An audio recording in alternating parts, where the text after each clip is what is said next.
Welcome, and let me invite you along on a cross-country flight from Stevensville, Montana, south down to Salmon, Idaho.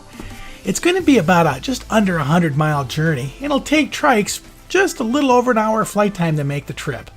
There's 3 of us going. There's myself and my wingman George, and also Larry Mednick and Amy Saunders flying their new Revolt trike, which will be just a great performer in the mountains. Along this way, we're going to be following the Lewis and Clark Trail. Actually, Lewis and Clark headed north. They were completely lost through this area trying to find a way over the Bitterroot Mountains, which nearly cost them their lives. But not for us. We're going to just make the trip down to Salmon, stretch our legs, get some gas, and then head back north to Stevensville, Montana, surrounded on each side by 10,000-foot peaks. So let's see how this is going to go. After the traffic, Super 464 for Yankees, 7 miles to the east, inbound for landing Hamilton. Stevensville traffic, experimental trike, flight of 3 is taking 30 departure to the south, Stevensville. Hamilton traffic, 44 Yankees on the left, downwind 16, Hamilton. Larry, George, let's switch to 275. 275. 275. Hate to say it, but I gotta go about 70 to keep my RPMs where they need to be. Okay. Why don't we all follow you guys so you guys can set the pace? Problem is we don't know which way to go. We'll go south up the valley, at least for now, and then we'll figure it out as we get towards the head of the valley. Just follow the river, basically? Yeah, basically. You can kind of see where it zippers into the horizon there, about 20 miles. We're just going to kind of keep going that way, and I can give you some vectors down there. Do that.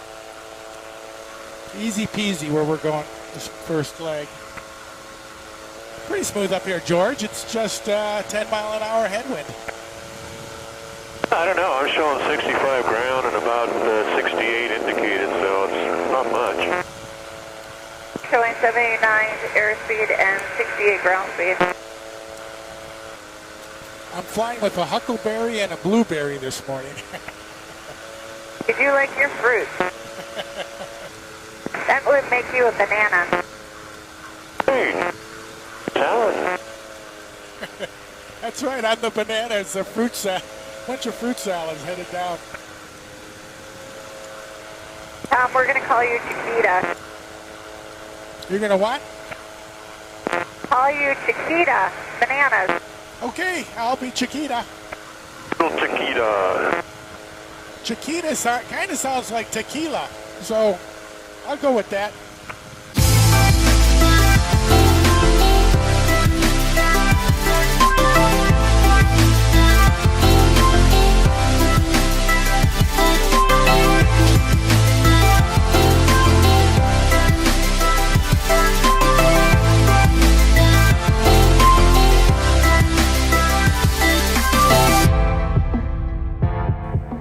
We're approaching the Montana-Idaho state line, and here is where the Bitterroot Valley gives way to rising terrain and the Lost Trail Pass.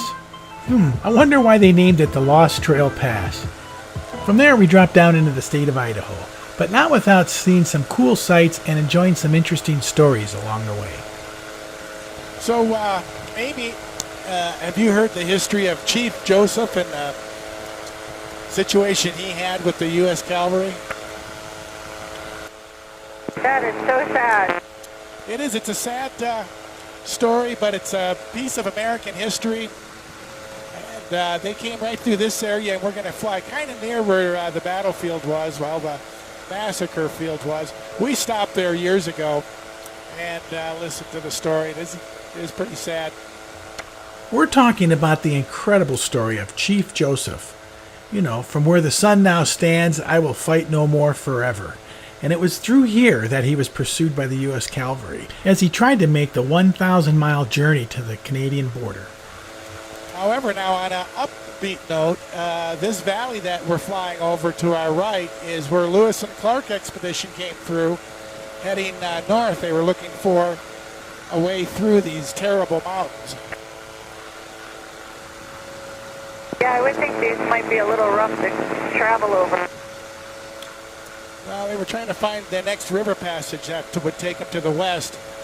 And they had an Indian guide with them, and he got confused and led them on a big march to the south. And then they came up over the pass that we're going to be going over and up through this valley. And they finally found Lolo Pass, and that's where they tried to get over. But they almost starved themselves to death getting over. There was, 3-4 foot of snow in September trying to go over Lolo, and that's really unusual conditions in today's standards.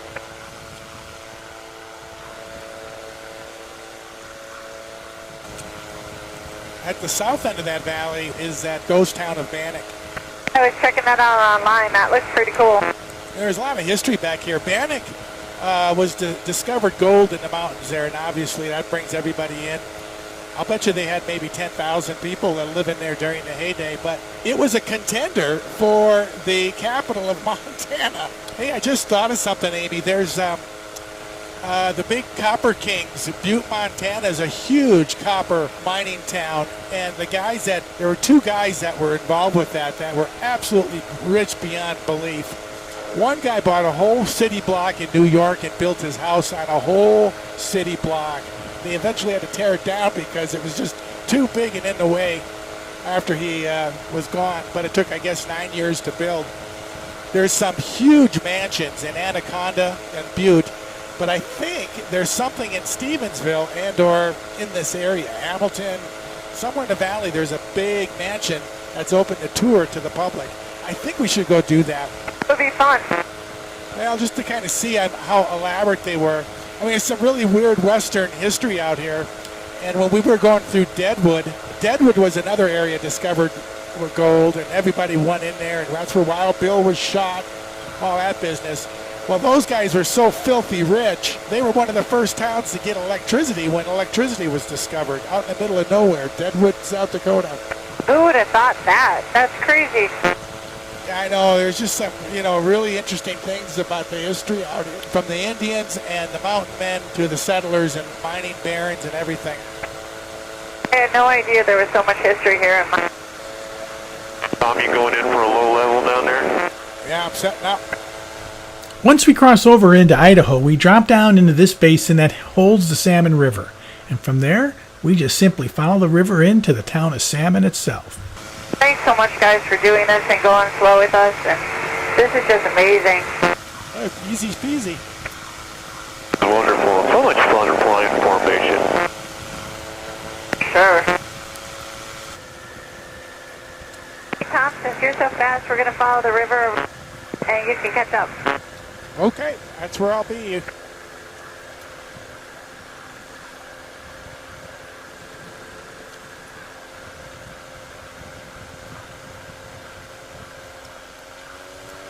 I'm going to stay on your wing, Amy. Perfect. Get any waves from the drivers? I didn't see him. I'm too busy looking for power lines. Watch out, Tom. They seem to all be low. Sometimes, Amy, they'll string power lines halfway down a ridge and get it across the canyon that way, so you gotta watch really close for that kind of stuff. That bend that you're coming up on that's ahead of you, or right over the top of it, there's power lines there. I see those. Got it, Tally. Got me in sight, Tom? Yep. Just behind you at your 6 o'clock low.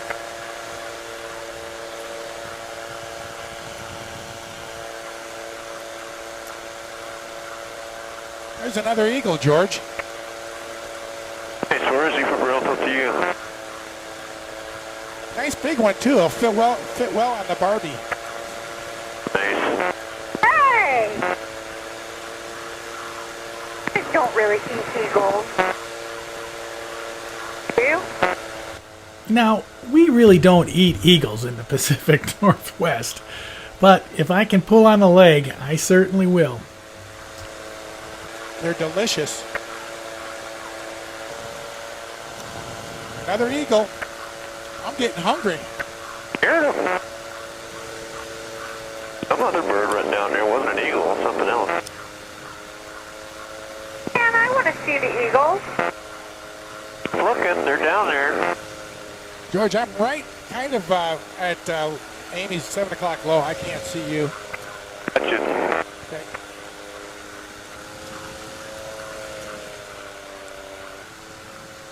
So is salmon in this valley? Yep.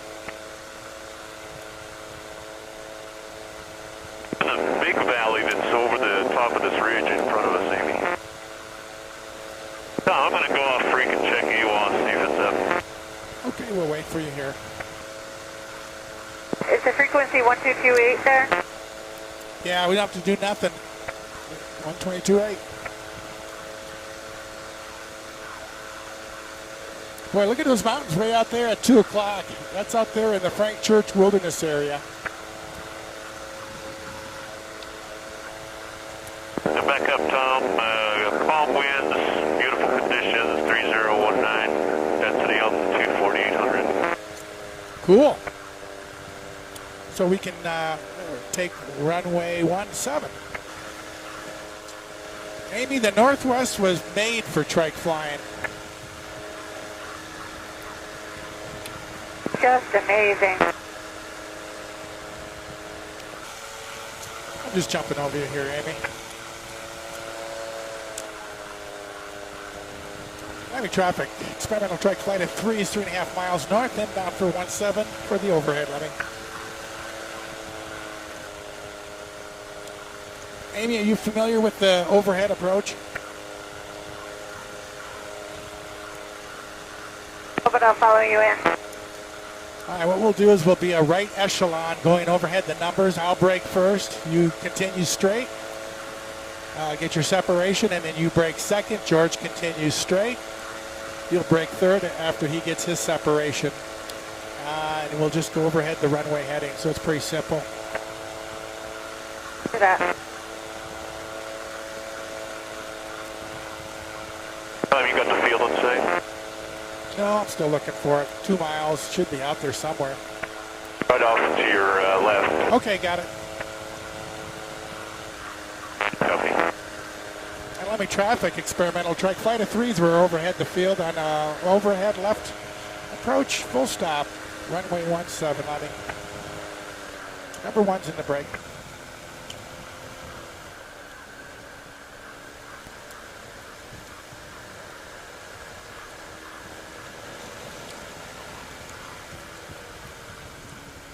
Follow you, Amy.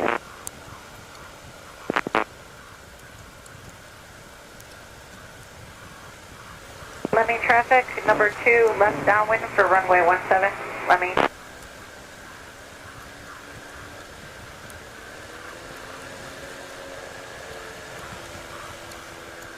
We're landing long because all the services at Salmon Airport here are on the far end of the runway. I mean, who wants to taxi 2 miles just to get some gas? So that's our trip from Stevensville down to Salmon, Idaho. On the way back, we were essentially going to follow the same route we came down on, but we had ran into now 35-mile-an-hour winds, and I'll tell you what, it gets pretty choppy up in these big mountains when you get hit from winds of that strength. So the mission changed on the return trip, and that was just let's get back to Stevensville before we get blown out of the sky. We had a great time and really enjoyed flying with Larry Mednick and Amy, and we look forward to more adventures with them if they ever can make it back to the Pacific Northwest. Oh, and one more thing. If you've made it this far into the video, could you do me a favor and hit the thumbs up button down below? Maybe I can get one of these videos to take off and get more people interested in trike flying. In the meantime, subscribe and stay tuned, and I will continue to post more videos as the adventures continue up here in the Northwest. Until then, we'll see you later.